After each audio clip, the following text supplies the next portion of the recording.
ಕನ್ನಡ ಚಿತ್ರರಂಗದಲ್ಲಿ ಇದೀಗ ನಟಿ ರಿಷಿಕಾ ಸಿಂಗ್ ಅವರ ಹೇಳಿಕೆಯೊಂದು ಚರ್ಚೆಗೆ ಕಾರಣವಾಗಿದೆ.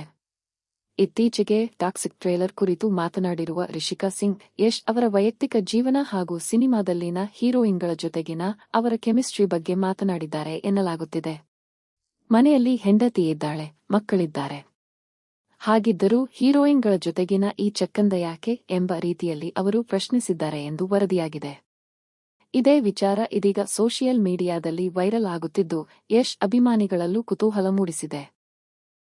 ಆದರೆ ಈ ಹೇಳಿಕೆಯ ನಿಖರ ಸಂದರ್ಭ ಮತ್ತು ಸಂಪೂರ್ಣ ವಿಡಿಯೋವನ್ನು ನೋಡಿದ ನಂತರವೇ ಇದರ ಅರ್ಥವನ್ನು ಸರಿಯಾಗಿ ಅರ್ಥಮಾಡಿಕೊಳ್ಳಬೇಕಿದೆ. ಹಾಗಾದರೆ ರಿಷಿಕಾ ಸಿಂಗ್ ನಿಜವಾಗಿಯೂ ಏನು ಹೇಳಿದ್ದಾರೆ? ಯಶ್ ಬಗ್ಗೆ ಅವರ ಮಾತಿನ ಹಿಂದಿನ ಕಾರಣವೇನು? ಈ ವಿಚಾರದ ಬಗ್ಗೆ ನಿಮ್ಮ ಅಭಿಪ್ರಾಯ ಏನು? ಕಾಮೆಂಟ್ನಲ್ಲಿ ತಿಳಿಸಿ. ಇಂತಹ ಕನ್ನಡ ಸಿನಿಮಾ ಸುದ್ದಿಗಳಿಗಾಗಿ ನಮ್ಮ ಚಾನೆಲ್ ಅನ್ನು ಸಬ್ಸ್ಕ್ರೈಬ್ ಮಾಡಿ ಮತ್ತು ಬೆಲ್ ಐಕಾನ್ ಒತ್ತಿ.